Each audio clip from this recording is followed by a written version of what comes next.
Hello and welcome back to another episode of In Play Company with Demetra Gay, which is me, and I'm here with Dominique. Hi, Dominique. Hey, nice to be Thank, here. yeah, thank you so much for joining me. So let's get right into some of the things you had sent me because you listened to my first episode and you had like so many thoughts. And something I wanted to start with from what you wrote to me was the way that we prime relationships for resentment. So let's like go right into that. I know there's so many places we could go, but let's start there. Yeah. So, I mean, the first thing that comes to mind is like, I think we do this with kids. Like, we don't treat them with respect. We, as parents, often, or like, I try not to do this as a parent, but I know that this was like a very standard thing for a lot of parents was like, you do this because I said so, or, you have to act this way because it reflects poorly on me. So I think that that's like the very base of it is the way we treat kids without thinking about them as their own people and without thinking about them as having their own wants and needs. We really like set them up to be resentful in relationships, resentful of being asked to do things, resentful of having to be dependent on people. Like that was something for me was like my parents would often be like, "Oh, well, we feed you and we give you a house and like why aren't you grateful?" And you're like, "I don't know, I didn't ask to be here." Those feel like pretty standard parent things. Yeah. Um, Do you think it kind of starts as a child? Because like in the episode I did, we were talking about like how that shows up in marriage, which we can get into as well. But do you think like so you're saying you think we're primed for that as children? I do. I think we prime kids for that in a lot of ways. I Um, was definitely primed for that. I heard that all the time, oh, I do everything in this house and you do nothing and I just nobody ever thanks me. And what was interesting was like as I started dating Jordan, um, things would come up and he would be like I would mention that about my childhood and he would be like, my parents never did anything like that ever. Like that to him was so foreign. He was like, my parents would never say that like, oh, it's my job to be a parent and I resent this position.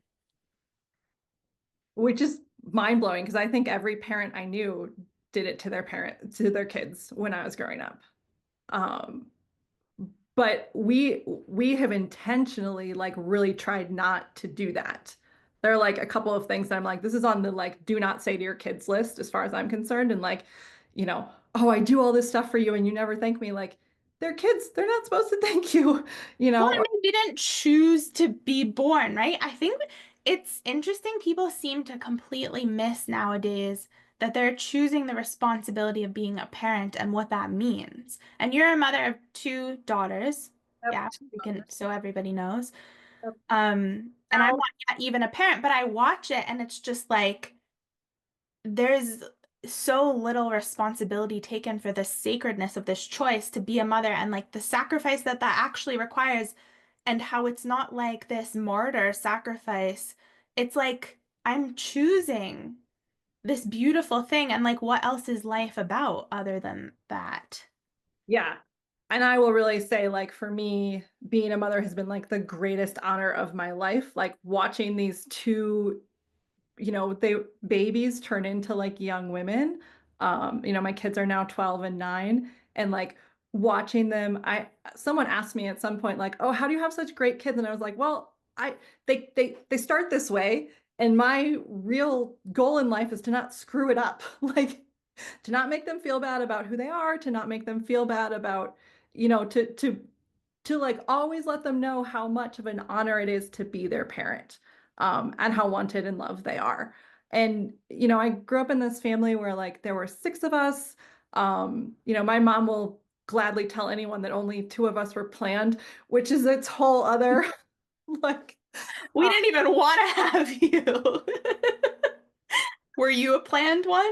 I'm the oldest. I was a Okay. planned one. Yeah, me and the third were planned. The rest of them were surprises. And, but my parents were very Catholic and didn't believe in birth control and used the rhythm method, which has its own sort of downfalls.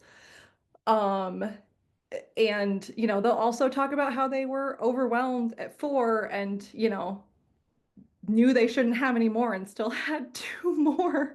So there's this, so I think in that way that particularly my mom didn't feel like it was, at least some of us were like a huge choice for her, and she had really lost her community. Like my parents, when I was 5, moved from like a small town in Illinois to St. Louis so my dad could have a job. Like that small town in Illinois had a factory that had gone under and everyone got fired and laid off. And so it was like my mom left where she thought she lived her whole where she thought she would live her whole life and where all her sisters were, and left that community and went to St. Louis where she felt super isolated. And I think that that also played a lot of the role in like, well, now my kids are my community, but they're not giving to me in the way I want them to. And so then that Yeah. its own sense of resentment, and then, yeah, and it's just like layers. And then as a teen, I was, basically in charge of, my brothers and sisters for a lot of time, which also creates resentment. Yeah. Wow, that's so interesting, kids being your community. Because I know that with like that's like I had that a lot of that your kids being your best friends, like your kids taking the place of friendship, which I think is does a lot of damage. Yeah. Um, but also, yeah, the kids taking the role of the community.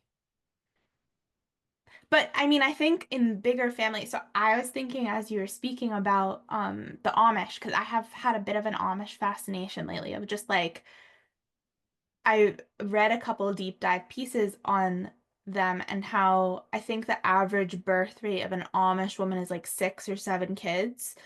But they have such strong community. Like they have crazy community. And it's so common for an Amish woman to have 10 children and then end up with like 100 grandchildren, which is so wild. And there's something that I find really beautiful in that. Um, but if you like what they do have is they're all close together, like they're all living in the same place. They have this gigantic community of people.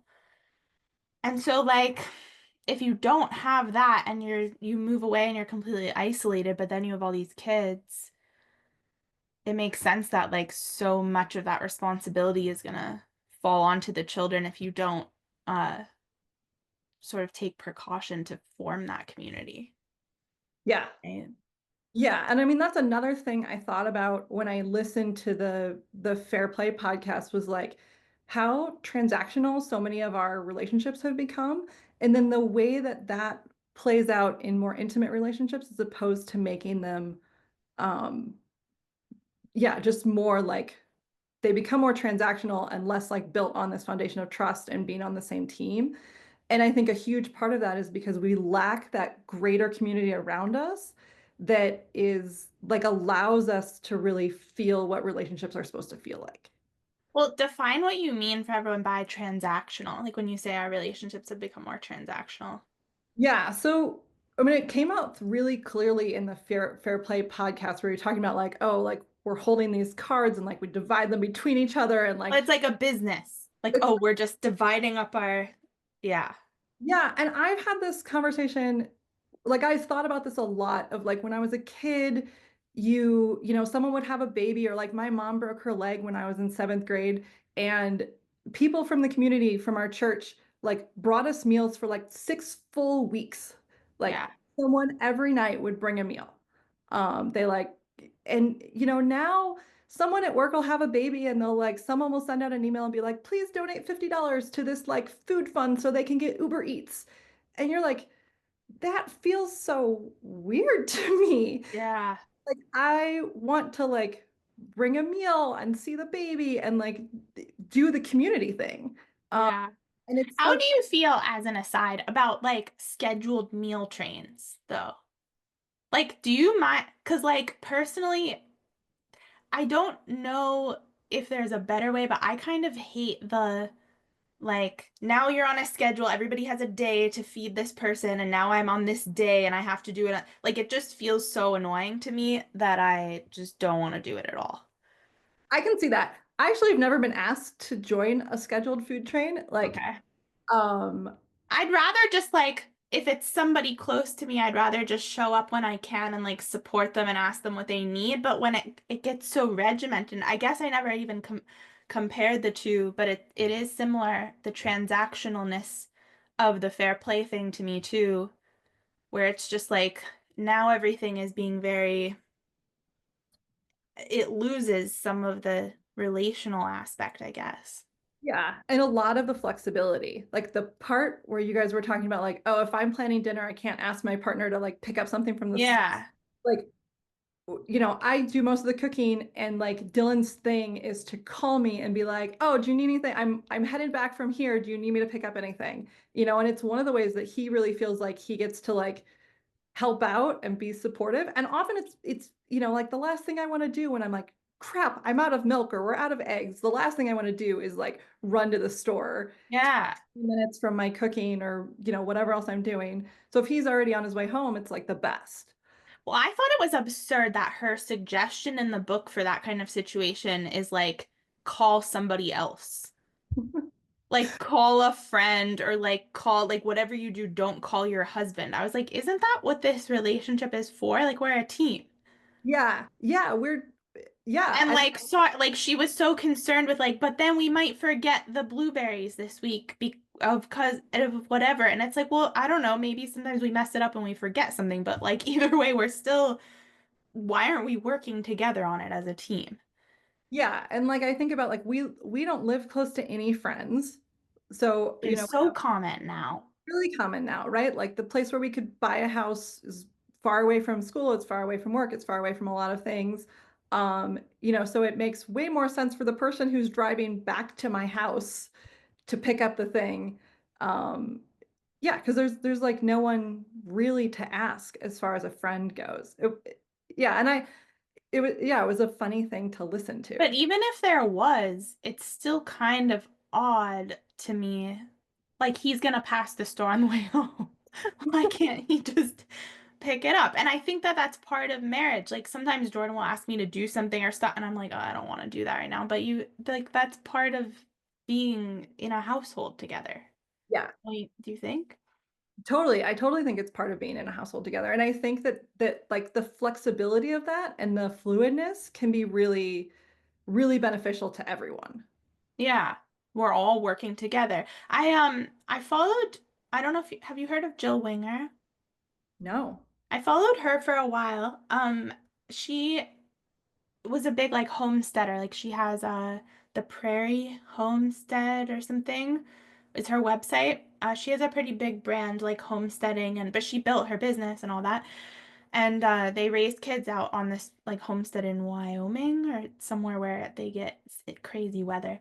Okay. Um, but she has talked a lot about raising her kids to be part of the like the family as um its own thing that we're all contributing to, like we're all on this journey together. And so she's really intentional, like her kids help out and they do a lot of chores and things, but it's from the beginning sort of modeled as we are on a family, like we're in a family, we are going on this journey together, which is the journey that she and her husband are like leading them on. And it's like you will contribute to this.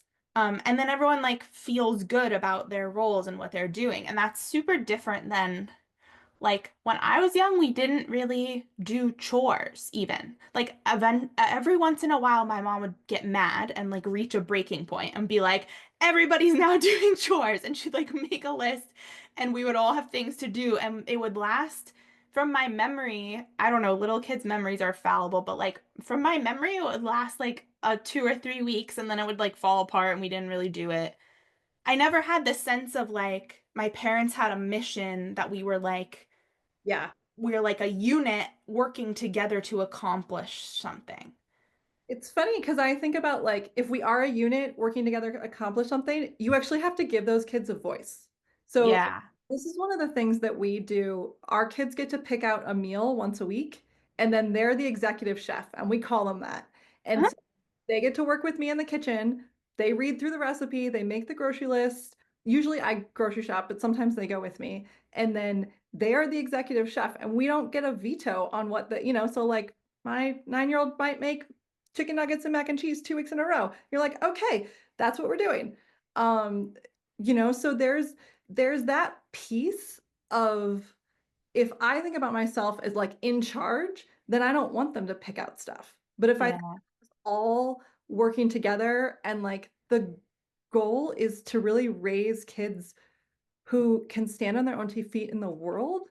And in that way, you need to give them agency, age appropriate agency, and all these other things, right? But like as as soon as possible. This is not a top-down system. This is a we're all in this together. Uh, Yeah.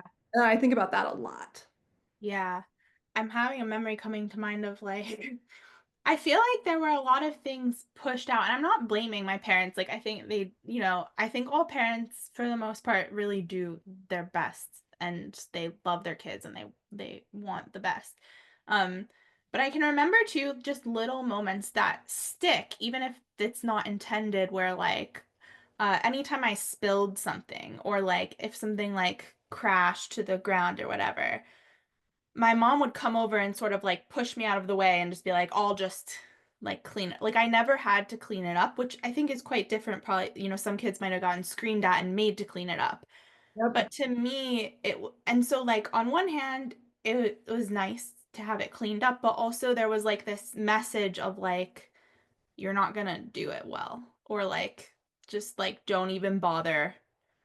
I'm in charge. Or like if I went to clean the stove top, it was like, well, you're using the wrong stuff or you're doing it's like, and I get that as a mom, it would be really challenged because like I noticed that even just with Jordan, right? Yeah. Like when he goes to do something and it's like not the way that I would do it, it's like, do I? And I think that's part of the healthy marriage. It's like, what do I care about most? Do I care about the task getting done? Does this really matter? How much does it really matter? If it really matters, then is it now in the moment where I say it, or is it like later on where I'm like, hey, next time you do this, can you do it this way? Like I try to really find, but sometimes when it's in the moment where I'm like, oh no, this really, I see a way this could be done a lot better. And like, how can I? And so usually what we kind of do, we do this with each other. Like he does it with me too. The phrase we often use is we'll be like, "Can I make a suggestion?" Mhm. And like I feel like that's our phrase that the other knows like, okay, this might not be the nicest thing that's coming, but like a suggestion is meant to be helpful for us both. So like or can I make a request is what we do. Yeah. Yeah. I feel like there's only a couple of things that I make lots of, what is it? Like my kids will put, there'll be like 5 black beans left in the bowl and they'll put it in the dishwasher, and you're like, oh, the dishwasher's not a garbage disposal. So there's a couple things like that where it's like, please remember to scrape your food into the trash before you fill the dish in the Yeah, dishwasher. like this will really mess stuff up, right? Yeah. Jordan's really on that because he has to clean out the dishwasher. That's like his thing he does. So if stuff goes in it, that's his problem. Yeah. But certainly like the 9-year-old sweeps the floor and things don't quite get done, like, okay, that's fine. There's a lot of stuff that I just learned, I don't even know, learn to let go of or learn to let it be less than perfect. Do you think part of being able to do that is making it not as crucial to your identity that everything is like perfectly done? Oh, 100%. I also think it's untangling what happened to you as a kid when things weren't done perfectly, right? Ah, So if mhm. there's a lot, and I personally have a lot of like my value wrapped up in how good I do things. Yeah, And so there's been a lot of untangling of that for me. And then and specifically like trying not to put that on my own kids of like, oh, you're a good kid if you did the thing well. You're not a good kid if you didn't do the thing well. Um, so yeah, I think that that all goes into it. And then I think that we just have ridiculous expectations of how our houses should look and how our lives should look and what all of that. Uh, yeah. Although I will say we've recently, because we're gonna move, we've gotten rid of like 90% of our things. And my house now is like, I think for a long time I was like, oh, if we just had more things and like more places to put things, then everything would be clean. But now I realize this is like a whole other topic, but it's like we had so much unnecessary stuff that like when we actually got rid of so many things, I was like, oh, now I have the house I've always wanted to have. Like it's so easy to make spotless and it's like so much and I was like, wow. So I'm excited to bring that forward into motherhood because it's just like why did we have all these items? I've heard that a lot that like if you're having trouble cleaning your house, you just need to like do a big purge. Uh, Yeah. and I get it. And also like getting rid of stuff with kids is it's its own task. I in fact have started, my kids don't want to get rid of stuff with me. I import my mom every 6 months and have her go through the girls' room with them. It is incredible how much an outside person can do with your kids that for whatever reason. Oh, interesting. Like they won't let you throw things out, but they'll let your mom. Yep, every stuffed animal is like the most sacred stuffed animal ever, and like the pants that don't fit, like, oh, I need them for this other thing. And it's a funny Yeah. place where you're like, I don't know why this is like this, Our but things become part of us.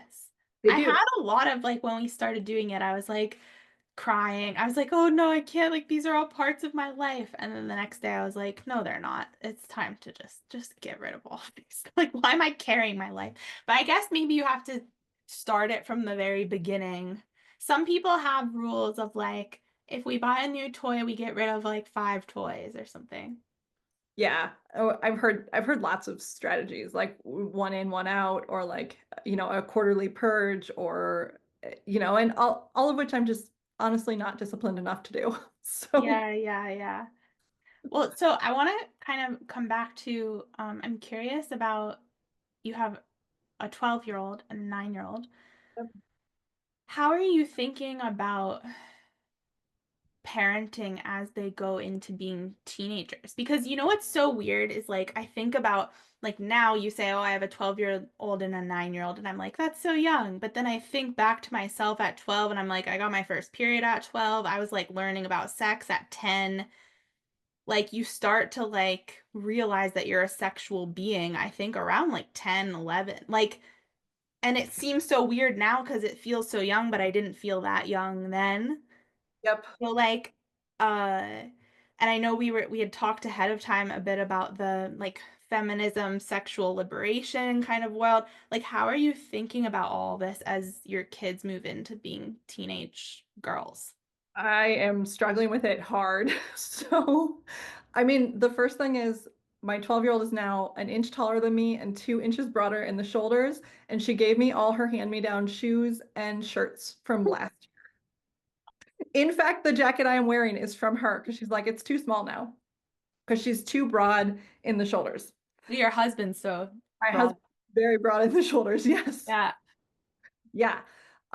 So yeah, I mean, it's very clear that she is, she's nearly in an adult body. It's crazy. And there is this, yeah, so really thinking about like what was influential for me. I've bought her some books. The Girl Who Married the Moon is this beautiful book of stories about Native American women coming of age. And I remember reading it as a kid. And so we like looked it up. I had to like do some digging to figure out which one it was because it has this gorgeous story of the youngest menstruating woman in the village killing the demon because her life force is so powerful. Um, and so I remember reading it as a kid. It was like a scholastic book, and so it was so I know it was so That's cool. kind of wild. It was a scholastic book. Yeah. I've gotten her some other books. I can't remember most of them off the top of my head. But yeah, and I've listened to some podcasts, and I'm taking a girl group facilitator training. And so we're talking a lot about blood rights and how to honor that first menarche and the different ways that we can think about it and talk about it. And the main thing for me is like, it's not a one-time conversation. It's Yeah. a little bit here and a little bit there and that question. And when you're driving someplace and when this idea comes up, um, and I think for me, the thing I want my kids to know the most is like their body is theirs. And the better they know it and the better they understand it and the better they love it, the better all their relationships will be. Are you guys religious in any way or like spiritual or how do you Oh, that as feels a like family? that feels like a complicated question. So we're both raised Catholic. I was raised, my husband calls it Shiite Catholic. Like, okay, so my parents didn't use birth control. My grandparents didn't use birth control. I have 17, my mom is one of 17 kids. I I love that. I wish that I could have 17 kids now. I I thought 17 feels like a lot. Six 17 is a lot, but like feels doable. Like, truly I actually want like 5 or 6, but we'll see if we're yeah. And yeah. I think if you're intentional about it and you either have community or you have the resources to pull and help, like you can really do a gorgeous job. There was a lot of undoing in my own self around a lot of kids. I really like resented people who had a lot of kids and thought they were stupid and selfish. That Um, makes sense because of what you saw, right? It yeah. kind of, especially as the eldest, it ended up that responsibility fell on you. Yeah. And so just as an aside, I followed this woman named Laura Vanderkamp, and she does time management. She's actually super interesting to, but she has 6 kids and they're about, or maybe 5. She's several, and she just talks about like the intention and I read her blog for a while, and it was really interesting to watch someone seemingly do a pretty good job of it. And then at the same time, there was a Mormon man at work, and he was talking about like his wife homeschooled and he would do monthly meetings with each of the kids, and just the intention of like we manage our household in this way and we're very intentional about the way that we raise our kids. I think that makes a huge difference. um, Yeah. but back to the religion question, I left the church in my early 20s. I just couldn't like I became really aware that I was only going to church for like the singing, and I actually hated it. And so I left. Dylan also was raised Catholic. He actually at some point went to Marquette, which is a Jesuit university where we met, where he wanted to be a priest. Like that was part of his reasoning for Oh, going there. You know? that's a cute picture. Yeah. But My head. he had a uh, he had a very tumultuous breakup in which she Uh, blamed, or not blamed, but like the reason that she gave for breaking up with him and having it be so traumatic for him was that like that's what God told her to do, and that really broke that him. pushed him. Yeah, yeah. So we have not stayed in the church. We don't think about ourselves as religious. I guess at this point I think of myself sort of as spiritual, but yeah, it's the way that that intertwines with religion is hard for me to separate. So Yeah.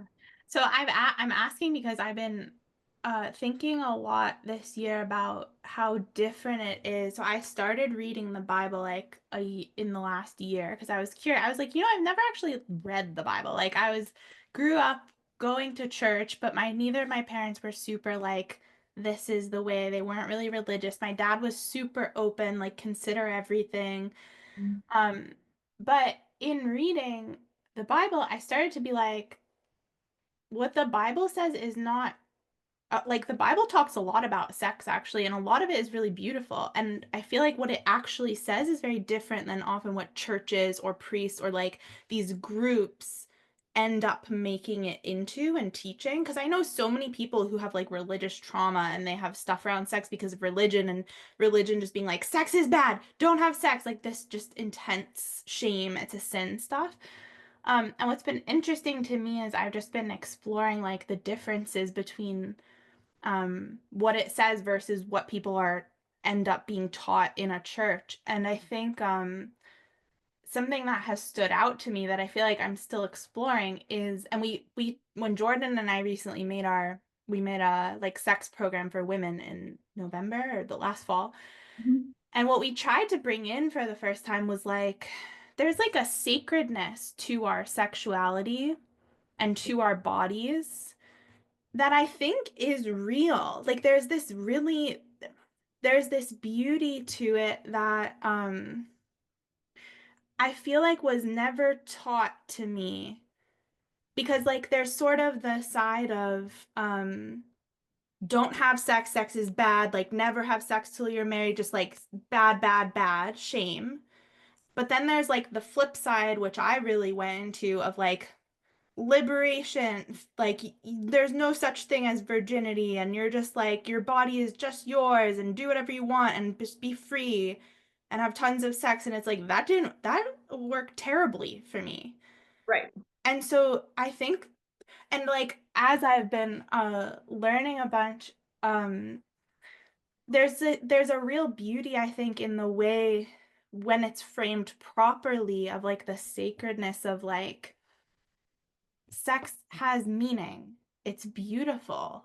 It's emotional. And like I think no one ever told me that. Like there was no sense of like this is a thing that should be protected just because it's like yours and it's sacred and it has meaning and it's love and it's like it was either a don't do it or just like it has no meaning and go crazy. Yeah, where like the reality is somewhere in the middle where like you shouldn't so I Like part of me now wishes that I never had sex with anyone besides my husband, which is a weird place to be because I'm like, okay, well, like, some things were good. It's good to explore, blah, blah. But now I'm like, was it? I don't know. yeah, yeah, I can see that. 'Cause so I got it's funny, my beginning of sex was really pregnancy, right? So my mom was pregnant every 3 years until I was 15. Wow. I remember being, like 5, being like, How old was she when she had you? she was 23. Okay. Yeah. So then Okay, my, so she's 5. You were 5? so yeah, I was 2 when she was pregnant the first time with my brother. Then I was 5. Then I was 9. There was 4 years between that pregnancy. Then I was 12. Then I was 15. So she was 38 when my youngest brother was born. Okay. Um, but yeah, so I remember when she was pregnant with my one sister, like being like, how does the baby get in there? Like so curious. And I was told God puts it there. And then she had this pregnancy book in which like clearly the sperm is getting to the egg. And so I'd be like, okay, but like here, so the sperm is here, like how does the sperm get to the egg? And she'd be like, God puts it there. I probably asked, like 20, Yeah. and I continue to be told that God puts it there. And then like fourth grade, they do human sex, or at least where I lived, they did human sexuality. And, they like read from the book, like the man puts his penis in the woman's vagina and the sperm goes in and like whatever. I remember being pissed because I'd been lied to. Like Yeah. smart enough to have like put it together, like I was lied to this whole time. Like God, Yeah. like the man puts his penis in your vagina, like, and then being like with my own body trying to figure out like how exactly all of that works. Yeah. How old were you then? I You, was fourth grade. So fourth grade would have been yeah. 94. Fourth grade was when, I think for us, maybe it was fifth grade when they do the talk, when they did the talk in school. I Yeah. think my parents sat me down when I was in fourth grade. But I liked what you said about it being an ongoing conversation because when I was that age, what was I like? I would have been like 10, maybe 9 in fourth grade. Um, I remember the conversation vaguely. Like, I remember them both sitting me down and being like, very seriously, like, this is sex. And like, this is how it works. And I was like, okay. And then I went to school the next day and I told all my friends, and I was like, this is how sex works. But then I forgot. Like, I couldn't really remember because it was so like foreign to me. And I remember clarifying, like, maybe a couple weeks later with my mom being like, did you say like the penis goes inside the like I was just like I didn't really get it. And then it was just never talked about again. And so Yeah. it was like I felt like I couldn't really ask. I shouldn't ask because it was kind of like a thing we didn't really talk about. We just did that one time and it was like I was on my own. And then that was the age of the internet. So when I was that age, we had a computer. So then I was just like on the computer, like finding crazy things, Yeah. forums. Yeah. Yeah. I didn't have really access to like a computer all the time till I was in college because there was only one in our house and it was You're like older than me. I Yeah, yeah. yeah, my like 10 years. So it's an interesting thing. Yeah. So I would just like run the shower and lay on the floor with a mirror and try to figure out like there'd be like the diagram from the textbook and like try to find all the pieces. Yeah. Um, but I really got, it's funny, I also went to an all-girls high school and they had us read like the Humana Vitae, which is like it's like the official document from the church about why Catholic women can't use birth control. But Uh-huh. it is interesting in that particular document, the sacredness really comes through. Like they are really trying to like preserve the sacredness of sex within marriage. Yeah. I found this place in myself where I was like, I don't know if I'll get married. And I don't know, but like they say that sex is so pleasurable. And so like why would God give me this capacity for sex without a way to enjoy it? So Yeah.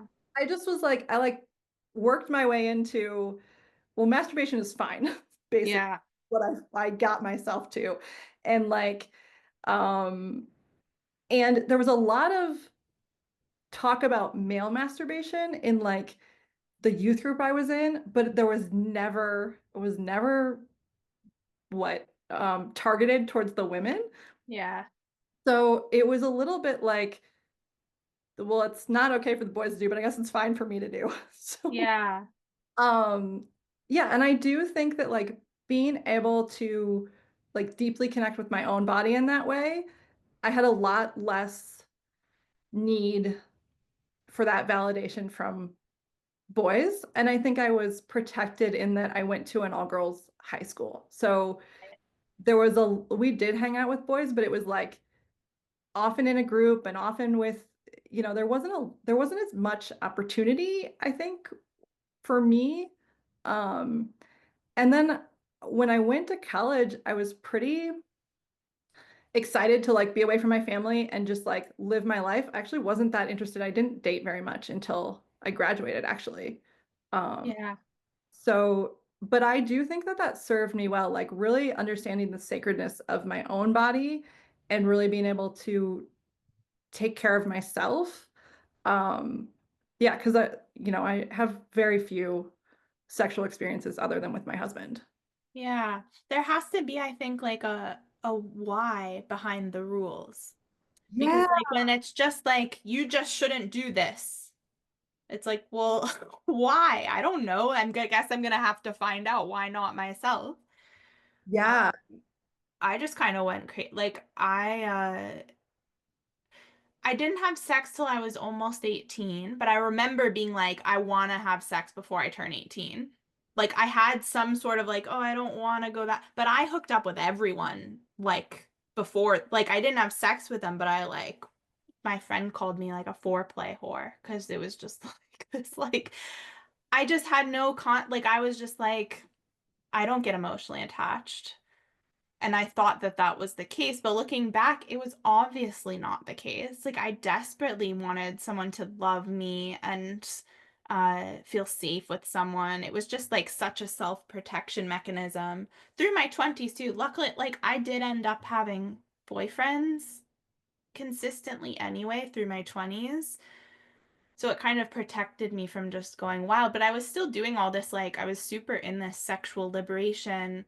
Some of that which was really freeing and good for me, but other layers of which wasn't. And I'm glad that I always had this sort of like, right before I started dating Jordan, I had broken up with my ex and I was like, I'm gonna go, like I was in LA and I was like, I'm gonna go to sex parties, I'm gonna go to all these like crazy things. And I was like scheduled to go to one, but then Jordan and I were talking every day and then I just felt weird. Like I was just like, I don't really want to do this. I want to go meet this man. And then we got married and sort of but like I remember at the beginning I just still valued this what I thought was freedom And it's like none of that was ever really fulfilling.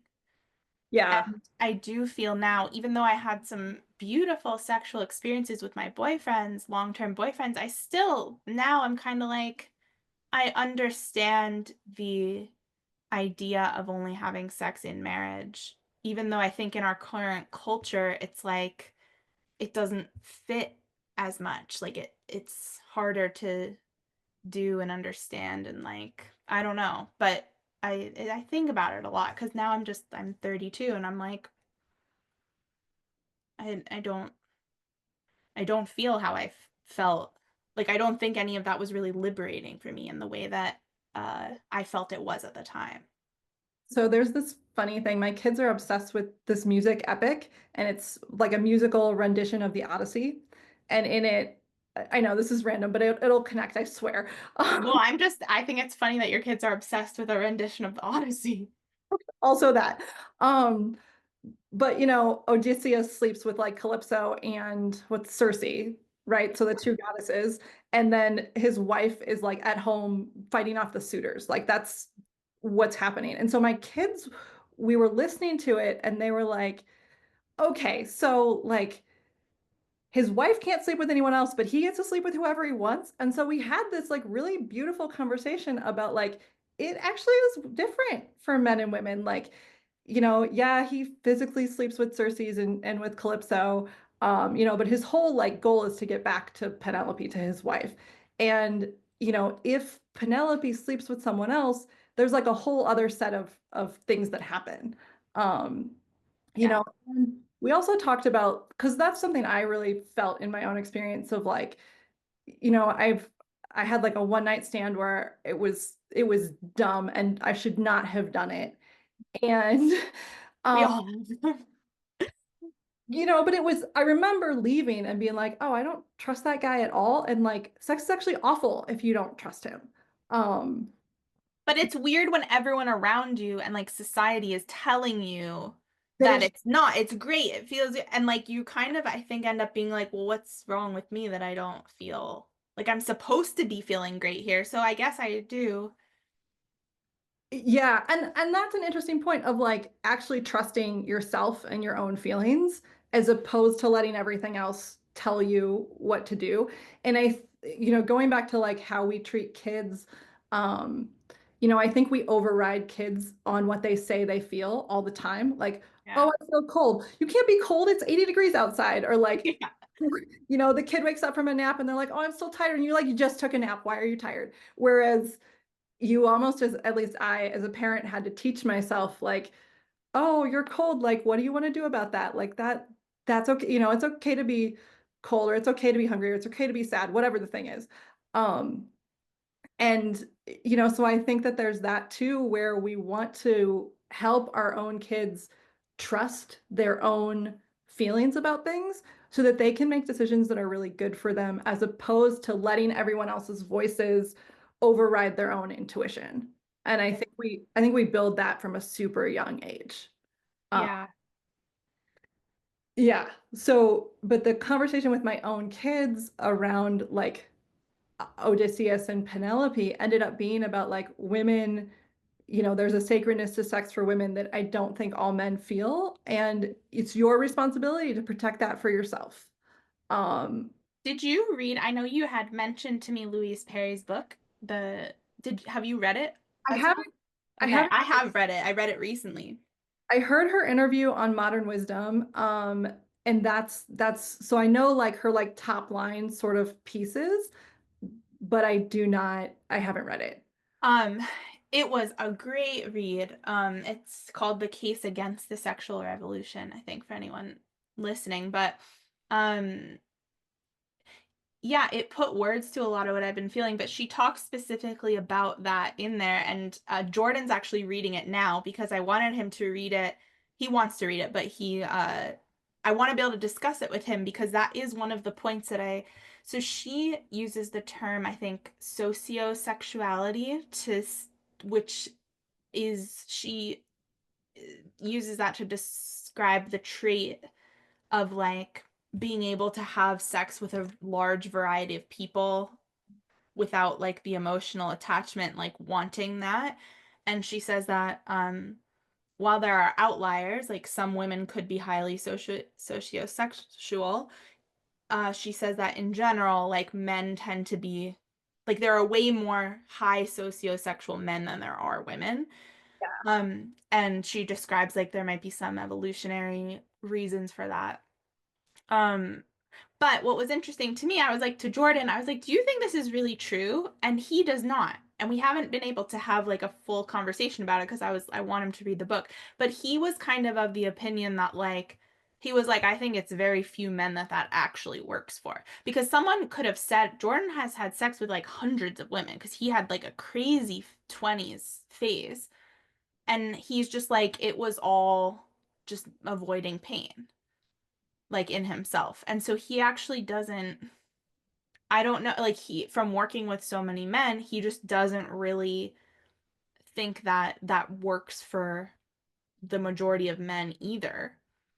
That's interesting because the majority of men I know intimately, which is very few, but it also seems that it doesn't work for them very well either.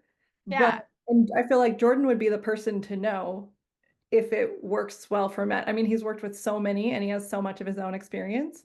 Yeah. And there could be a bias because most guys coming to Jordan are not like they have big hearts. They're not like Yeah, they're not your standard. there's a certain group of men who are not gonna like look to relationship coaching or like how do I better myself. So there is like a self-selected bias, but he's obviously had a lot of male friends and stuff. Like I do think it's an interesting question of maybe men are more easily able to do that than women, but like it's still like maybe they're still having to suppress something. Yeah. Um, and maybe it's easier for them to suppress than it is for women. Although I do think that there are some men who just can like are that way. I'm not sure. You know what was really interesting about that book is that she also kind of makes the case for like um that she agrees that polyamory is a more natural human state biologically and evolutionarily, but she has a lot of details and information on how monogamy works better for a society Yeah. I long term and like it's the most successful setup for a society that we know of that exists. Yeah, that makes sense to me. Because you really create like those couples are their own systems. And then they're stable for the rest of the community. That's Yeah. interesting. The one thing I did want to say, like just going back to the previous point, was like I think societally it's more encouraged for men to be like that. And I think that there's a power dynamic that plays into it too. Like often powerful men have many partners. Uh, Hmm. and there's some cultures where that's even formalized. Like, and I wish I could remember the book, but there was some evolutionary biology book that I read many years ago, and he gives the example of Middle Eastern cultures where the men at the top have many wives, and the men at the bottom have none, as far as like the cultural hierarchy. And Yeah. part of part of that whole idea of like the 70 virgin or the 40 virgins in heaven is like to help keep that power structure in place. You tell the men with no wives that like they can create their own place in the world beyond by doing what you tell them to do by being good. If and Like they'll have many more wives. they'll have many more. That's the reward in like some Islamic cultures of like being a Yeah. person or being a martyr is the 40 wives in heaven or whatever. And so the whoever had written this book like plays out the scenario. So we have as humans, I think we have this men with lots of sexual promiscuity tend to interplay with men at the highest levels of power. Whereas that's not true for women. Powerful women play themselves out in a very different way. Yeah. But I don't think those men are happy. I don't, yeah, that's like a Do you- whole I separate mean, conversation. I don't know if, yeah, and that's what I mean. It's like it's like seen to some people as such a high status thing, but then it's like, are they happy? Like, is that really a recipe for someone being fulfilled and happy? I can't imagine any like older man, maybe like a sociopath. Maybe. Yeah. And there are, I mean, that's like a percentage of our population. I heard an interesting podcast recently where the guy was talking about like the evolutionary case for like narcissists and sociopaths and Oh, like how like maybe there's this percentage of the population that are sociopathic because it is beneficial evolutionarily at some points in time. Not that they should like take over the population, but just like that could have an advantage ever. If you have to go to war, you have to whatever, like so there are those, and that we see it, like there are those people in our society, and I don't know that it only comes from, I don't think it comes only from a traumatic upbringing. I think that usually plays a part. yeah. But there is probably some, maybe not with, I would think with narcissism, it's less likely, and with psychopathy, it's more likely that there's a genetic component. Yeah. I don't know, but I think I remember when I was first learning about narcissists and stuff, I read there was a book about character disturbance, and he calls it, the guy who wrote it, oh, why am I getting balloons? He calls it, if anyone is just listening, Zoom just gave me a birthday party of balloons. He, what was I even, I was, The book Character the Disturbance. character, before I got distracted by my balloons, um, yeah, he says that he thinks it's a combination of like a predisposition to this character disturbed personality type that maybe can be like nurtured in a way out of it, but it's like that combined with life experience. So Mm, he's making this argument that it's not just like a lot of people like to think it's just like, oh, they went through a lot of horrible things and trauma when they were younger, but he's like, no, there's also this, like, there are people who just have these character disturbances. interesting. I don't know. I just think it's like an interesting question because then if that is a certain part of the population, and then you always have, I mean, we're always going to have these people who can be violent and uh terrible. Yeah. Um, I've also been thinking a lot recently about how uh it seems that our religions really shape our moral code. Even if we aren't religious, like the country's religion, like when you talk about Islam, there is this way that I don't know a ton about Islam itself, like I haven't read the Quran, but like there does seem to be these provisions for like taking young non-Muslims as slaves and like there's these elements that aren't good. Like I don't want to live in that moral coded society. And I think it's interesting. Uh, I think America has always been a largely Christian founded nation. Like it's founded on these morals. And it's just a question I've been wondering a lot about recently is just like, do we really have inherent morals outside of the societal like structure that we are in, like the religious sort of beliefs or some sort of belief system, even if it's not religious in nature? Because I was looking up how uh in North Korea they have like they're so communist countries are like they ban religion, but they still replace it with something. Like they replace it with like Juta or a whatever. In North Korea, it's like their social uh like moral code. So every like they're still given something, like you're given. And so I was like, do we really have a moral code inherently? Like as humans. Yeah. Um, yeah, I took this human morality class in college. I can like picture the professor. He had done a ton of work on this. And he had kind of come down to this place of like almost all human cultures have a certain respect for life. Like Mm. hunger is an issue in pretty much all human cultures. And where you start to find differences in cultures is on the edge cases.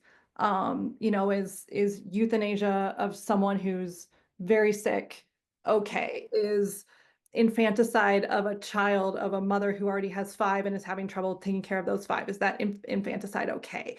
And so those sort of edge cases are where like you start to see differences in cultures. And then he talked a little bit about how that tends to intersect with how much resources the culture has. So Mhm. more resource constrained cultures tend to have more loose views of um, euthanasia, where that's more okay, and infanticide, where that's more okay. But cultures with much. Really? Because I feel like we've become highly resourced, but like super down for abortion. So, yes, Like those have gone up together, right? he was talking more about traditional cultures. Um, Okay. and I really hear your thing. So here's my take on that specifically. We have traded humans as resources for money as resources. Like I feel that strongly in my own life. Like where we would have had probably two more kids if resources had been more abundant, but there's so much fear. Like Mhm. if we had another kid, we would have had to get a bigger car, we would have had to get a bigger apartment. At the time, like when, because we had hoped to have like, our kids spanned 3 years apart. I think 3 years apart is pretty reasonable. Yeah. But by when our youngest one was three, it was like I was having trouble in a job. We had two sedans and we didn't want to upgrade a car. And so we just sort of didn't have a third kid. Once you don't have a third kid and like then the older kid is six, you're like, now I really don't want to go back to like babies. Like, um, and I really think about like the opportunity costs because we've put women in the workforce, because like life is so expensive.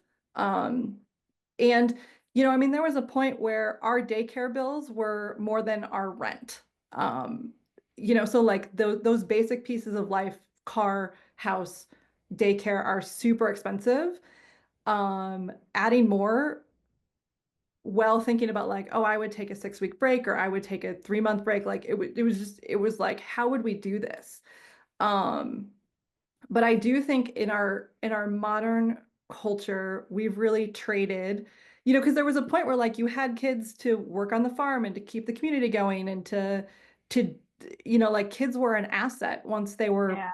past a certain age. And that age was not 18, that age was like 5. Yeah. They are still that way for the Amish. They are still that way for certain cultures. Exactly. Yeah. You told me a story about like being in Thailand and the little That boy. was me. Yeah, yeah, like the 4-year-old. I feel like it was I think he was four, somewhere but like four, five, six.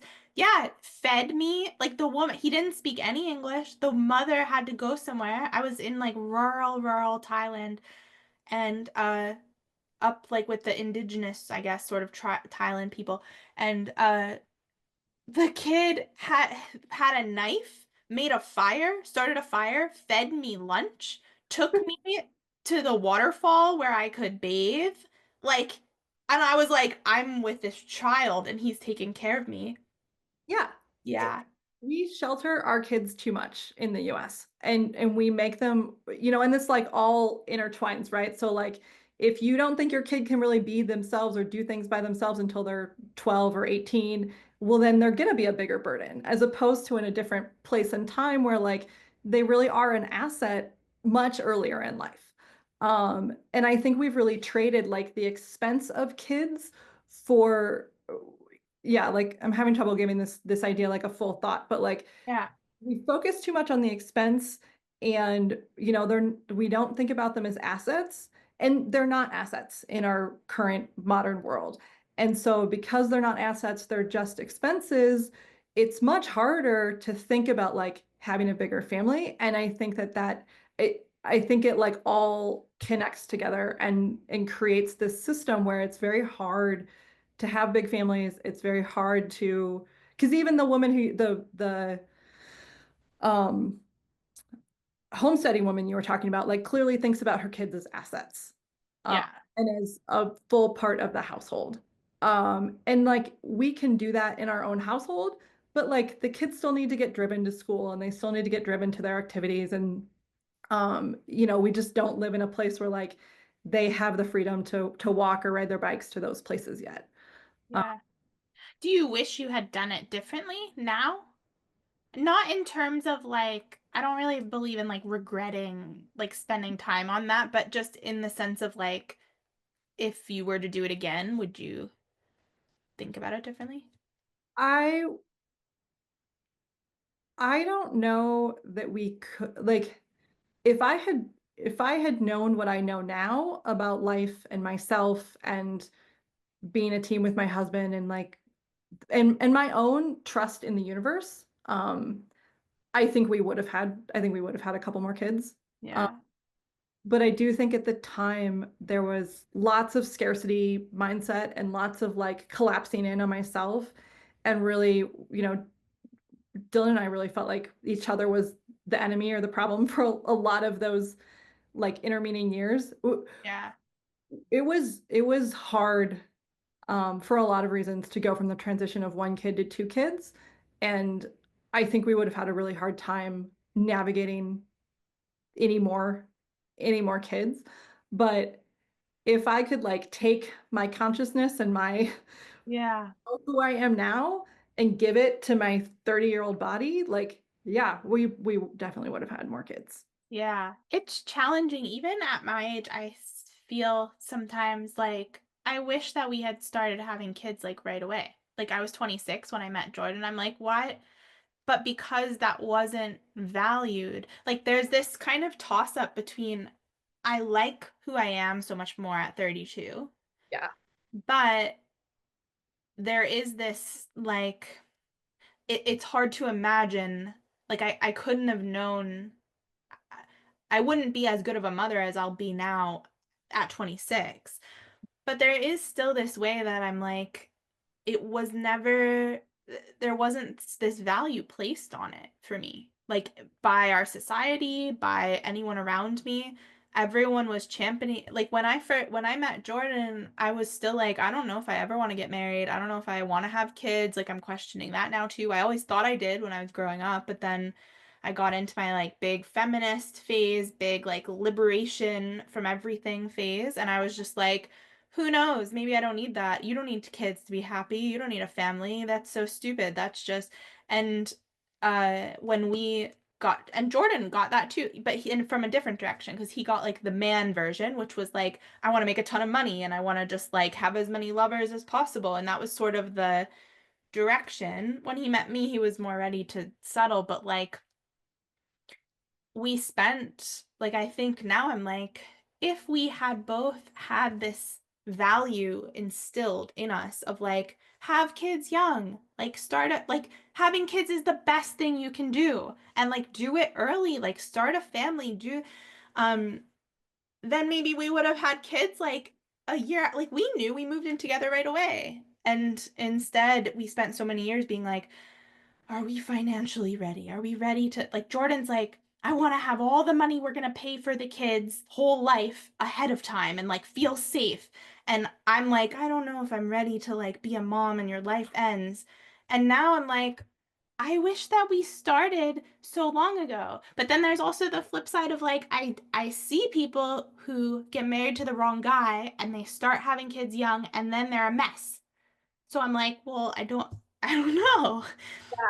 And I, as a kid, saw like my aunts like be like, "Oh, my life can't start until I get married and start having kids." Wow. And that was a thing where I was like, "That's just ridiculous." So there's like, I don't think anyone should be like, "My life cannot start until I get married and have kids." And I don't think that we should tell people that like your life ends when you do have kids because neither are true, right? Yeah.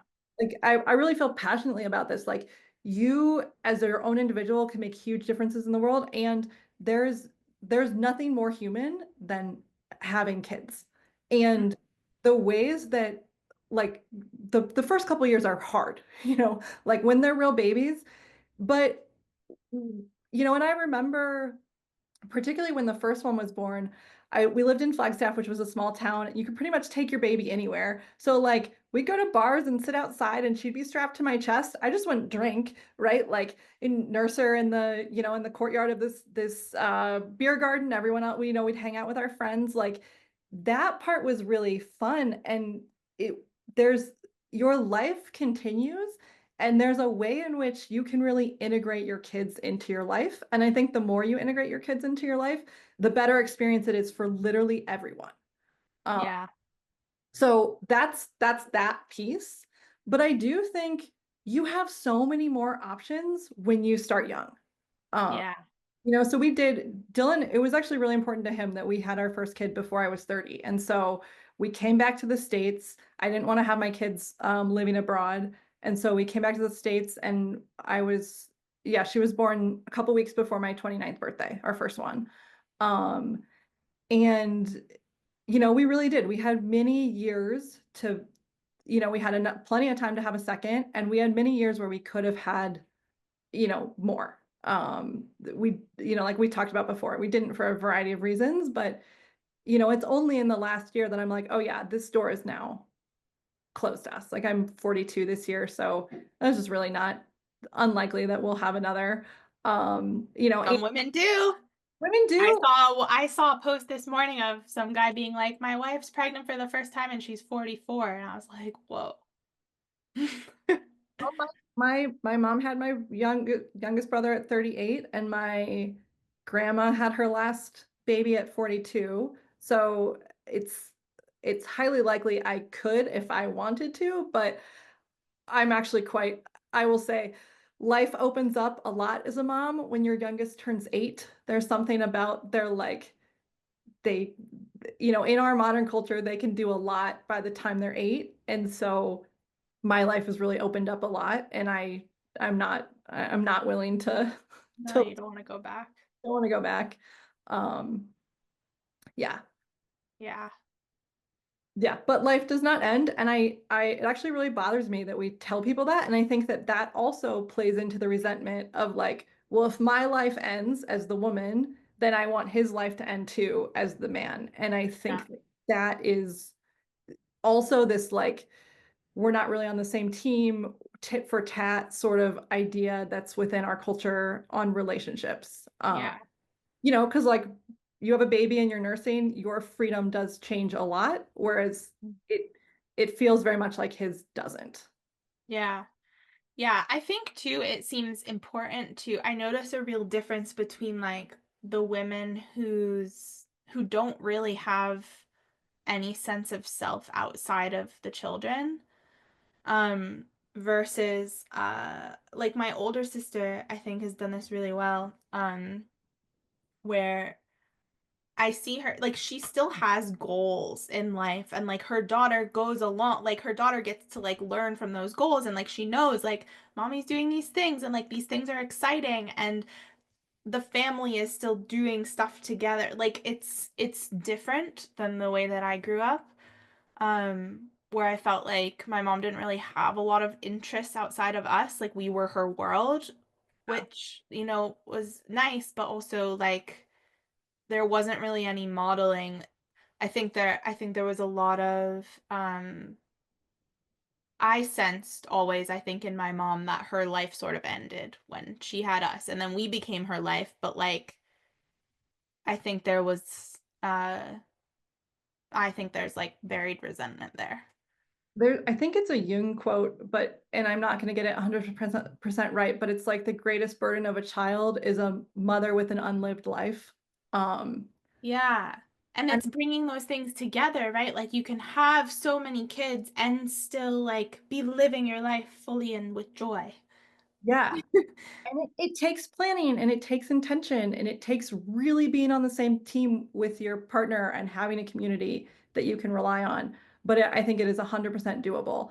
And I think we are all better off with like everyone, kids, parents, the community in general, when we as women figure out how to do that. Yeah. Um, and then another thing I think about with that is like, I think we as women have to believe ourselves worthy of it and worthy of our own like attention and love. Um, and I think about that a lot with my kids of like, I don't want them to see me do everything for them and be washed out. I really value like being with them and having like real good intentional time, but also having time that's mine for my own. my own development and my own stuff and my own paid work and all of that. Yeah. There's more joy, I think, when you're pursuing your own like interests as well. And I There, guess it doesn't even necessarily have to be outside of the home. It could just be like maybe you're just super into baking or cooking, but you're like there's something you're enjoying where your kids are seeing you like be excited by it. yeah. And I read a lot about kids seeing you fail and how like that's super important for them as well. Like, sometimes my kids need to see me burn a dinner and like Yeah. not kill myself over it. What do you do then? Um, yeah, you punt. Well, how much of it is still good? Sometimes I'll scrape it up and put it in a different pan, what's not burnt and or whatever. I actually don't really burn dinner, but like that's just an example. There's Poor other baby. I'm trying to think of I was just wondering, or is it just like we'll just order out and it's fine, or do you like make it? One time I made the most horrible dinner I've ever made. Like it was disgusting. I was like, I'm not eating this. And Jordan like sat down, he's like, Yum, it's so good, thanks for dinner. And I was like, you don't have to pretend that you like it. And he's like, it's fine. I'm like, it's not fine, but okay. we don't have a culture where we just eat out very often in our household. So probably I would like do grilled cheese and soup. Like Yeah, just or something. pivot. Yeah, pivot. Um yeah, eggs are a staple, pasta's a staple, like stuff like that. But yeah. Tell me about capitalism because you mentioned capitalism and feminism and like this overlap. And I'm Yeah. curious to hear what you think because I like capitalism, I think. I know Okay. there's like this anti-capitalism thing, and I was like, oh, capitalism is bad. When I was like super woke and far left, I was like anti-capitalist. But now I'm like, I think that I like it. But what do you, Yeah. So I don't I know. Maybe I don't. okay, so I think capitalism with good governmental controls is necessary. So I think in the US we don't have very good governmental controls on capitalism. There's lots of conglomerates, there's lots of huge corporations that can kind of do whatever they want. They don't get governed very well. My belief around the relationship between capitalism and feminism is that you don't get feminism without capitalism. And part of the thing with capitalism is we value your time with money, right? So there's an exchange. I give you my time and you give me money as a worker, right? Like that's how that exchange goes. And I think it's very easy to start measuring my worth by how much money I'm given. Hmm. And so if you have a system where men go out and get money and women stay home and don't get money, then and you're measuring worth by the money you bring in, well, why do I want my husband to get 160 grand a year and I get nothing? But do you think it's inherent to capitalism that your worth has to be measured that way? I do, ooh, that's a good question. I think it's inherent to American capitalism that that's how we do it. Well, So, it is the way we do it. Like yeah, that is the what our society currently is valuing. But yeah, is that just because of capitalism or is it because we've like moved away from these more traditional family values and like because I don't think it like it shouldn't necessarily dictate that on its own. yeah, I can see your point. Like it does not necessarily have to follow that if you get paid for your time, then that's how you measure your worth. But I mean, it did in the sense that that was what happened with women entering the workforce, right? Because then it was like, The yeah, the other thing I think that happened in the US was at the same time that we were really like focusing on money and focusing on how much money people were making was at the same time that the suburbs were like being put in and women moved away from like the apartments and the urban centers where they had a lot of community when into was that? yeah, in the 50s. There Okay. like the or not interstate highways like the Eisenhower project, and tons of building like that baby boom that happened in the 1950s after World War One, after World War II, sorry, very much coincided with like that piece.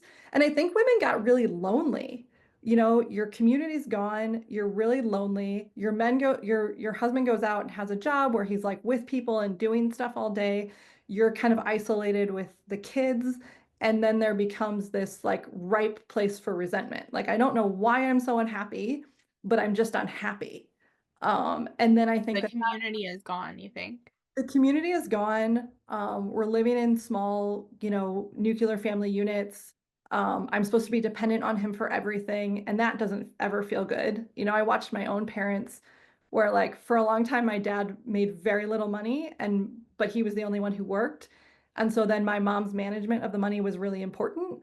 And then when I went to high school, he like got a law degree, and then I went to college and he was working as like a high-powered lawyer in St. Louis.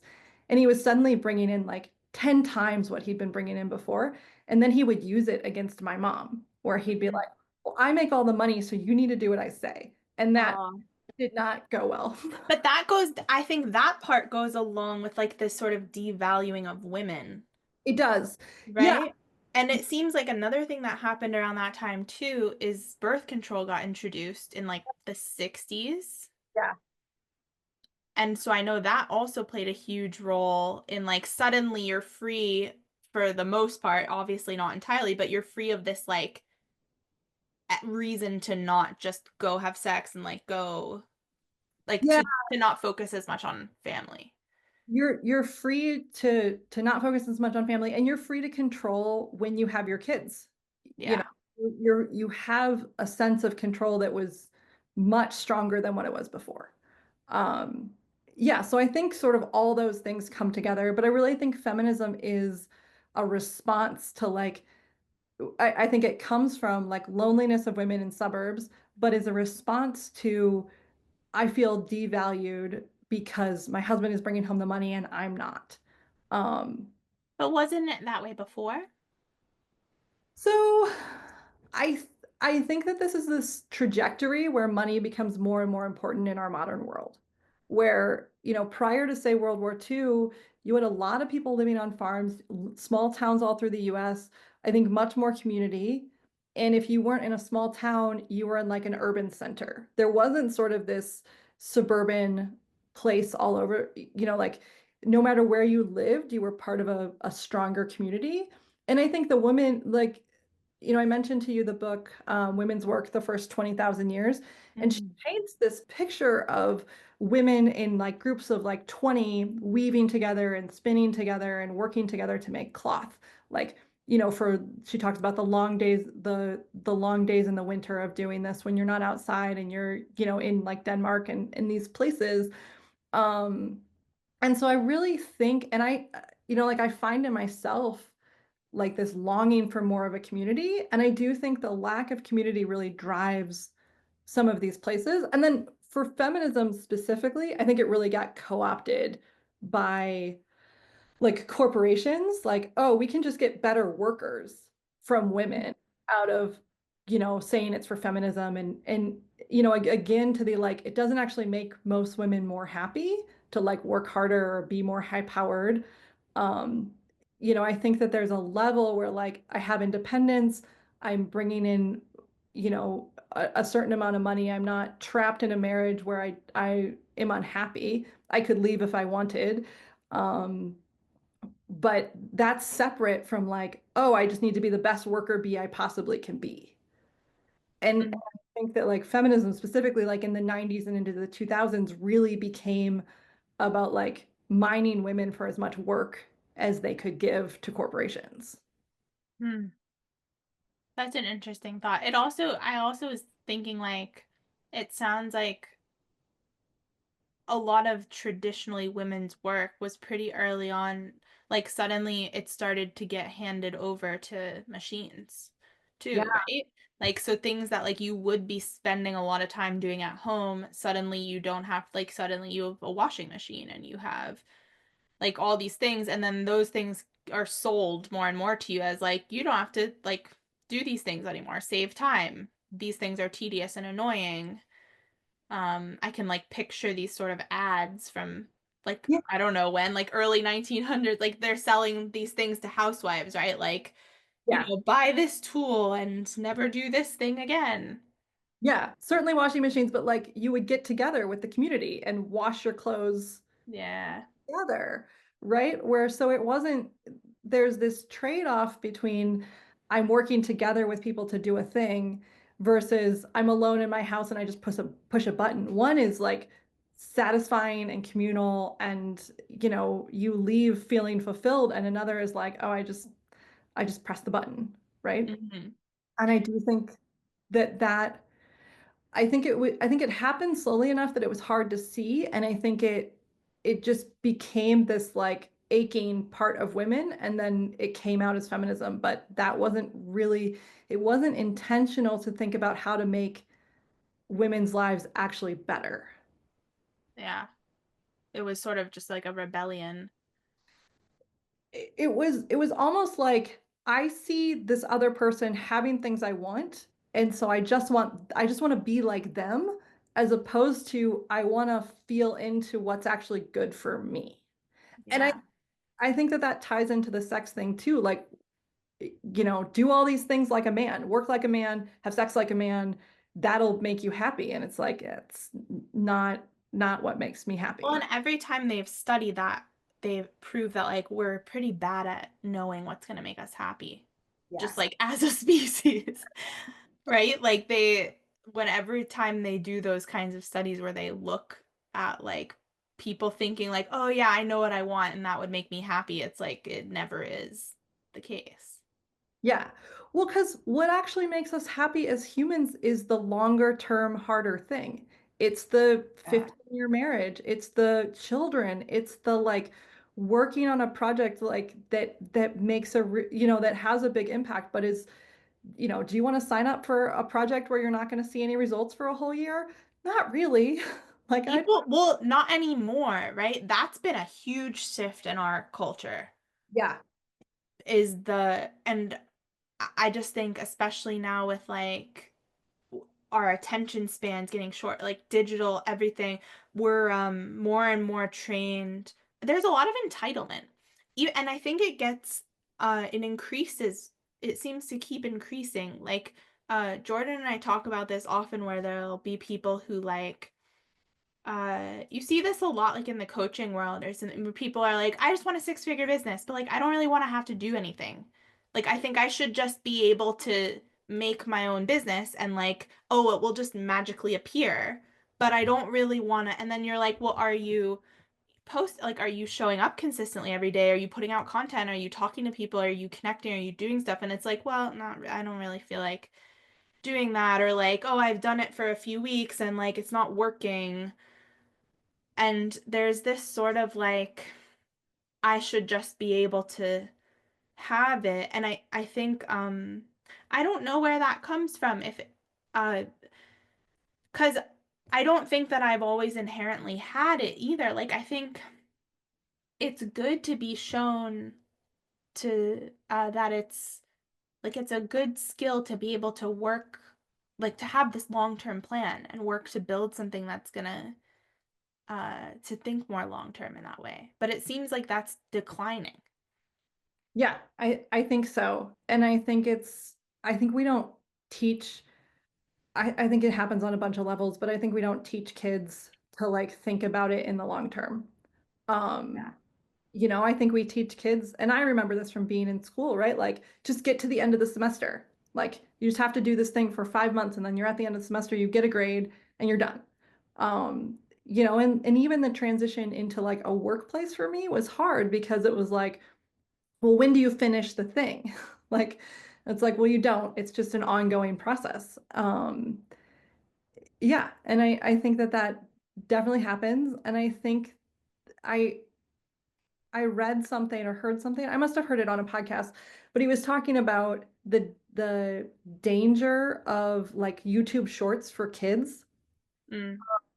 And he was talking about like sit down and watch like a whole movie with your kids, but don't let them do like the YouTube shorts. Like it's it's like too much dopamine in too short of a time, and it just trains their brain to like look for the next thing in a real short place where like what actually makes humans happy is the much longer term, working towards a goal. Uh, Yeah. Yeah. We are seeing a return to that in some ways. I think, like, I feel old when I think, like, I can't even be on TikTok because it is so overwhelming. Like, the boom, boom, but like, it's so fast and it's so overwhelming. Like, I hate it. I'm just like, turn this off, stop. Um, and I think people are seeking out now more long form stuff again, like long podcasts, long, um, and so I think the short term stuff must be a reaction in a lot of ways. I also think like we see people succeed really quick, like it looks like overnight quite Yes. often now because of the internet. Like it'll just be like, wow, this person is suddenly like they've come out of nowhere and you miss the past like 10 years of their life where they were not at all successful before that, but they were still like plugging away at this thing. Yeah. And I guess the internet also does make it so you can have these more like quick overnight like people who make one thing and they go viral and so then everyone's like I should have that. I don't know like when that all started, but I think it doesn't seem like a lot of our society wants to work long term anymore on something. So I think part of the issue is people feel like they can work and work and work and not get, not get what is promised to them. Like I remember being told as a kid, right? Like you just get good grades and do good in school and like the rest of your life will be easy. And like that was a lie. You know, Yeah. like that's not how it's worked at all. And so I think and I think we do that with I think we do that with kids where we're like, do the thing now and like it'll set you up well in the future without like teaching them the skills that they need, like the persistence and the those skills that are actually quite hard to teach as a parent. Mhm. Um, you know, stay till the job is done, like keep working, communicate well with the people around you. Um, It also gets kind of stomped out, doesn't it? Because I'm thinking about being in school and like I was so interested in creating a business when I was like 10. I was like, I want to do it, like I want to, but no one ever was like, yeah, cool, do that. It was like, I have to spend 8 hours of my day in school listening to these stupid teachers drone on about nothing. That's never going to be important to me. And like looking back, I'm like, yeah, that was a huge waste of time in so many ways. No one was like being like, what's Demetra good at? What does she like doing? Let's like encourage her to do that more and let's help her. It was just kind of like, no, you have to do these things that we say are the right things to do. I spent so much of my teenage years playing soccer, like travel soccer. And I can't believe this now. This is nuts. My parents would drive me an hour or two away, like 5 days a week to go to practice. And then we'd go to tournaments on the way. Like, because it was like those were where the good teams were, was further away. And so I spent like so many hours. I can't even believe how many hours my parents spent like driving me um all around the place to play soccer because it was like, well, that will get you into a good college. Like that'll help you get in. And then of course when I turned 18, I was like, I don't want to play soccer in college. And then, soccer as a team, like or as a teen, like was that a thing you really wanted? well, that's what I wonder now.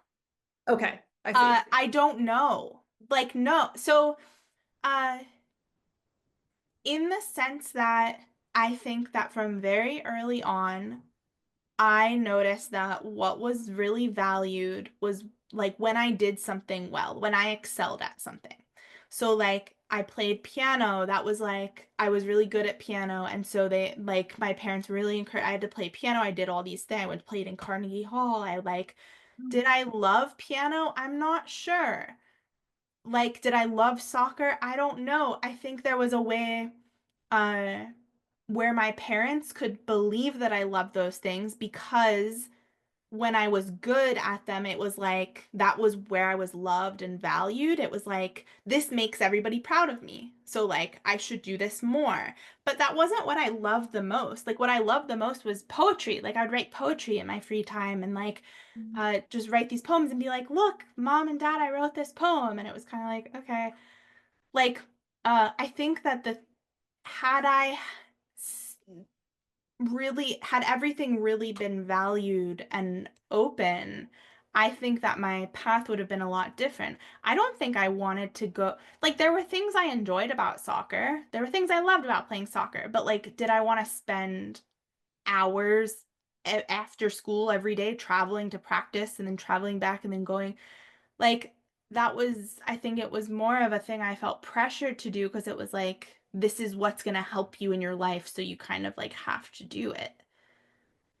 There wasn't like I was more interested in like poetry and self-development and uh like that was what those were more the things that I spent my time doing, painting sometimes. Like uh and what was funny was that when I ended up I could see that I was very different from the girls who like what happened was when I was getting close to whatever age, I was 17 or so, um, I got my parents put me in a soccer camp at Brown. And so I went to Brown and I did this soccer camp with all these girls and I met the whole team, like the team that played soccer at Brown. And I was like, these girls are all obsessed with soccer. Like they love soccer. In their free time, they're like practicing soccer and playing more soccer.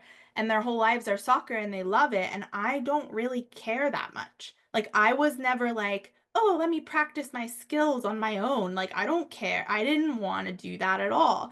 And it was so weird because I had always been told I was like so great, but then suddenly I was in this camp with other girls who were like largely better than me, and they cared way more. And I was just like, oh no. So then I was like, maybe I'll play like D3 soccer. And then by the time it actually got time to apply to school, I was like, I don't think I want to play soccer in college at all. And my parents were so angry. And then I remember like when I actually got to start looking at schools, the schools that appealed to me more were these like more like hippie liberal arts colleges. And I was like, I want to go there. Like these are the things I want to explore.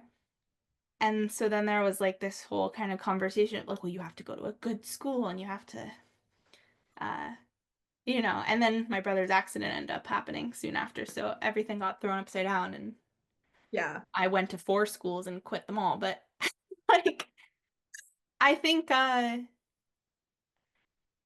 it wasn't.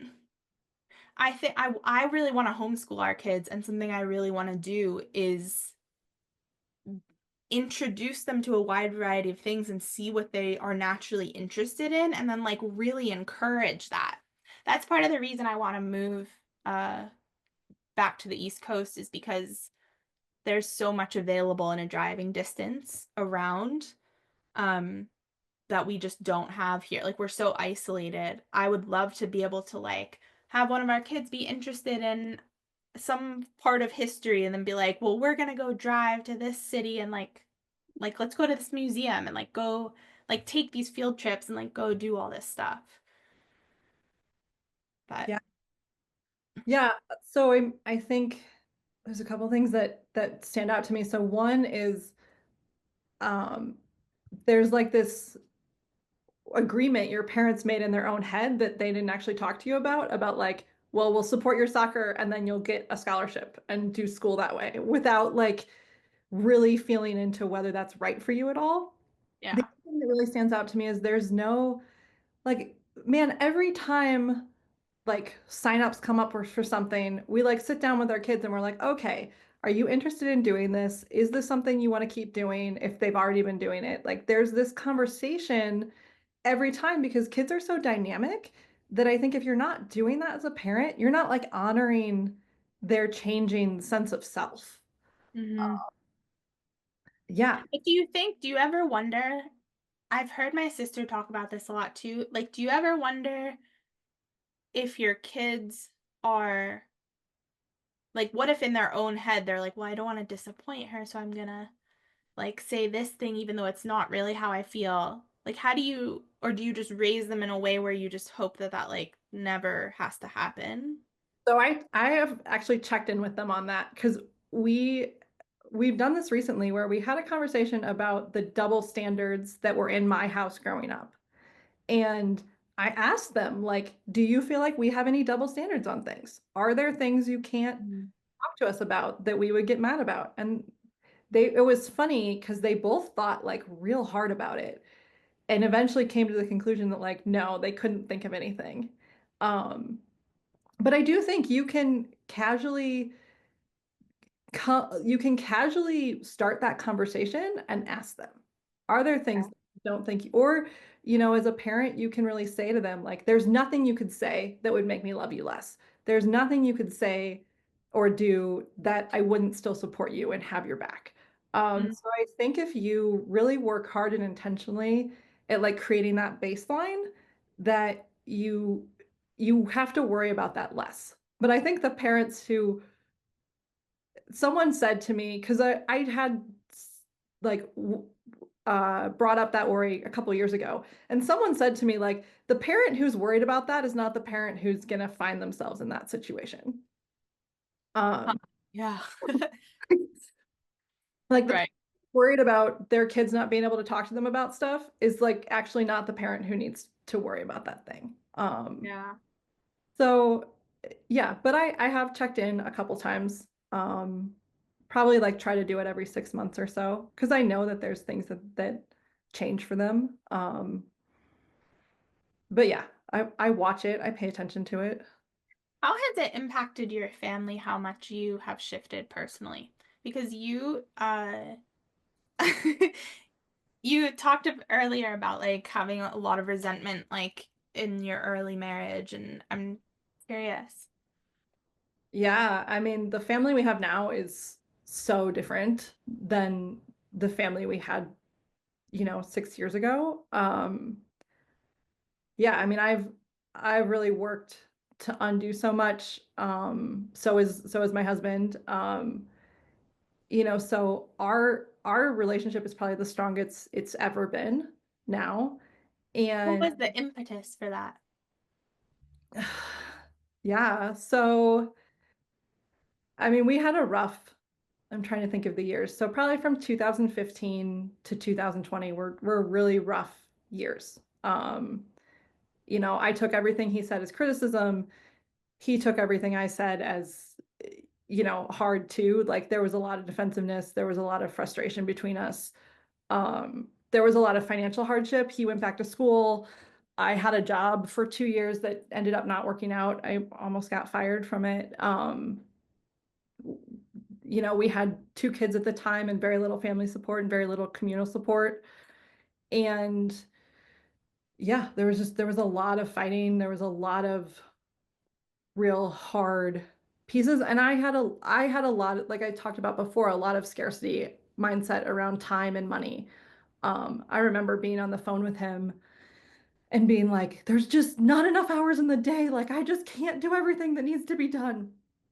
Um, and we had this agreement that when I finished my PhD, I would do more self-work and that I would make our marriage more of a priority. He had pointed out, and this was true, that do I do a ton of research on everything. Like that's just who I am. I've done a ton of research on parenting. I did a ton of research on birth. I did a ton of research on sex before I started having any. I mean, I in college read tons of books on sex before I had, before I touched a penis, like all of that. And I did no research on marriage, none. Oh, I in fact thought that marriage was just a social construct, yeah. nothing about our relationship, and that it was dumb I even had to like do the ceremony. Like that was kind of how I thought about it at the time that we got married. And because of that, it fucked me up. I had a really hard time not like putting on the cloak of what my mom's marriage had been because I hadn't done the work to undo that.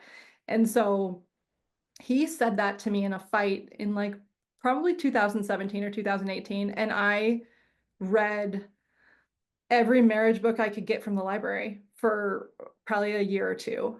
Which is significant because you could have doubled down on your resentment and I been like, fuck you, why do I have to do the work? A lot of women do that. Yeah. a lot of women do that. And it was interesting even to hear you talk about the Fair Play book of like how much that stokes resentment, and women who already have that frame would go Yeah. read that book and then just Yeah. hold in more resentment into their marriage. Um, yeah, so I remember reading some like mind-blowing books. This book is so pedantic. It's called The Relationship Cure, and it talks about bids and like you can turn away or turn towards and turn against. And like the whole book, it's like 500 scripts of how to turn towards, turn away, or turn against. And it was mind-blowing to me because I didn't realize how much I turned against and turned away from every bid I was getting from my kids and my husband, how much that was what I'd been taught, Just like like a bid for connection. a bid for Yeah. connection. Yeah. Can you fill my water bottle? Can you go to lunch? Can I have a hug? Or whatever the bid was. And I actually realized recently that like when you don't understand how to respond to bids in a turning towards way, you feel like they're always obligations. Yeah. Dylan would call me and he'd want to talk and I'd be doing something else. And I would just be shitty on the phone to him because like I didn't want to not answer the phone, but I also needed to be like taking care of the kids. And so then it just created this conflict in me so then I'd be shitty to him and then we'd fight and then it would just, you know, yeah, escalate. And so it was really helpful to have this thing of like, hey Dylan, I'm taking care of this child right now. I'll call you back in 10 minutes and be done with the phone call. Or, I can fill your water bottle right now for the child, but then and while I'm filling it, you go put your shoes away or whatever. Mm-hmm. And I do think like that particular book was a real turning point because I was like, oh, I have language for what makes relationships feel good and how I can do it without constantly sacrificing myself. Yeah. Um, yeah, so that was in 2018. I read those books and then I graduated from the PhD program I was in the summer of 2020. And Dylan was like, all right, now our marriage is like your top priority. And I couldn't do it. Like I couldn't, I was like, I don't know how, like, yes, I have this better language, and yes, I read all these marriage books, and I still had a ton of blocks. And so like the real turning point for me was joining Wound and really pulling That up. was a program I had done at the time for everybody who Yeah. doesn't. Yeah. And so there were like 16 women, and we met like on Sunday afternoons for a couple hours. And there was a lot of the whole idea was to like heal your wounding around men. And I realized that there was a lot from my dad and from my brothers, particularly the way my brothers were treated in relationship to me, that was bleeding into my relationship with my husband all the time. Yeah. And so the more I could like separate those two pieces and and sort of deal with what had happened in the past and have it not be so much in the present, the better things got. Uh, Mm-hmm. and at the A time lot of self-responsibility was kind of like the core of that. there was, yeah, and understanding that self-responsibility didn't make me the bad person. Yeah. Like there was this thing in my house growing up that like, who's to blame for the thing that happened? And it was like, and so if you said, oh, it's me, oh, I broke the plate, like, man, there'd be hell to pay. It would be awful. Yeah. And so it was realizing that in my marriage, I could take self-responsibility and it didn't absolve him of what he did that was not good. Yeah. And it didn't make me the bad person. And often when you take that responsibility, then other people are more likely to also take responsibility Yeah. themselves. Yeah. And if they don't, you can assess the relationship Yeah. more better. It Yeah. doesn't feel so muddled. Yeah. Do you know who Jocko Willink is? I do. I read Extreme Leadership. I have not read it, but I like to listen to him sometimes. He's so big on that self-responsibility, kind of like Yeah. of taking just total responsibility in leadership for everything. Yeah. And I will say that particular book changed how I parented because Huh. it was, as the parent, you ultimately are responsible for the things that happen, right? The plate gets broken, the what happened, the kids go to bed late. There's something happened recently. I wish I could remember the details, but the one kid was really upset and I was like, "Look, this happened because I was rushed and this was happening and that happened and you're okay. You're not in trouble." Um, yeah, but the more you can look at where you could do better, like the more control you have and the better you do the next time. Yeah. Yeah, that's huge. We're gonna wrap up shortly, but a final question I want to ask you that is gonna feel like completely out of left field. Do you shoot guns personally, or does only your husband?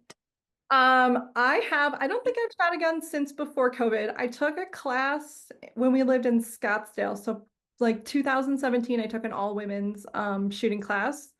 And then Dylan and I shot a couple times here in Denver when we first moved here. We we had a weird date where he surprised me and was going to buy me a gun, but my driver's license didn't have the updated address, and so they wouldn't sell it to me. Oh no. Um, and then I'm COVID. wondering, like, what are you gonna do with your kids and guns? Like, have you taught them anything about guns, or do they? So we have he's taken them several times. I don't know that they've done pistols. I think they've only done long range. Um, but yeah, Harper has her own shot. One of my kids has her own shotgun, and then yeah, they've been out with him a couple times. It did Does get she go hunting?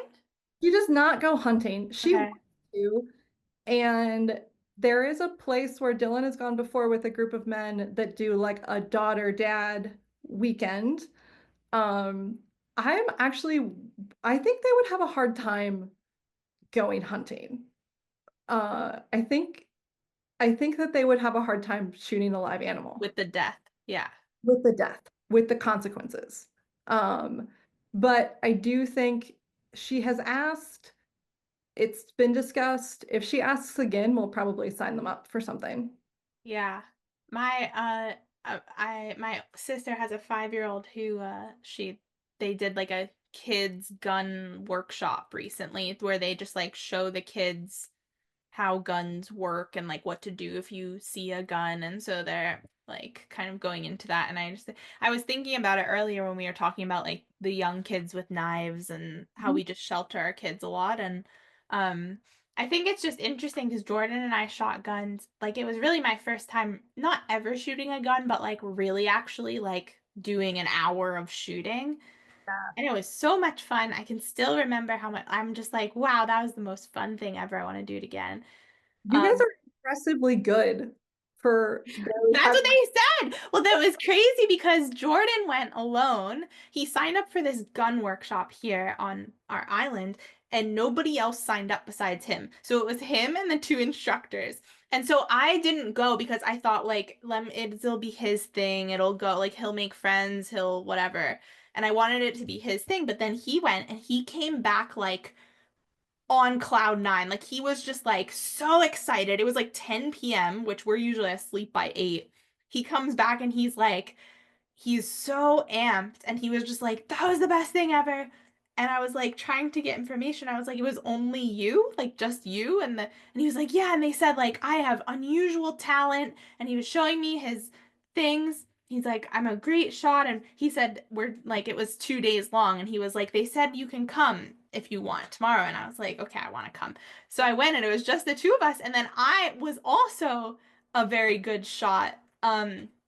I think it's because it seems a large part of what makes you a good shot is being able to like calm yourself. And I think that we're both very skilled at that. Like we've had a lot of practice of that sort of self, like, meditation, like being able to relax and but it Yeah. was so much fun, but I think about that because we don't have a gun now, But when we moved back to the States, I'm like, I want to get a gun. I want to like join these things. Um, but it's like, yeah, it's new. And I know that Dylan hunts Yep. those pigs, especially. There Yep. was a lot of where I grew up in like rural Pennsylvania. Everyone, we had the first day of hunting season off of school, and like there were a lot of girls my age, like teenage girls, who went hunting with their dads. That just wasn't part of my family because my dad is super averse to killing animal. Like he just is, oh, I don't know if I could do it. So, uh, that wasn't part of my childhood really. Yeah. Interesting. But Yeah, it wasn't part of mine, but it was part of Dylan's. And yeah, so we have, I mean, we're very specific about the guns we have and they're on a safe and like all the things. But yeah, the girls have shotguns and it's something that will continue to be part of our I family. think it's good to feel comfortable with them. Like, and I wish that I had, because I was like kind of scared to go to the workshop because I was like, I don't know, is it just gonna go off and I'll die? But it's like, it's not really that. No, it's not really that. And it's a thing where the more you know and the more you practice, the safer you are. There's like Yeah, more gun accidents in one gun households than in like households that have multiple guns. that's interesting. Cool. All right, well, thank you so much. What a great conversation. So wide-ranging. Thank you for joining me. Yeah, you're welcome. This was so fun.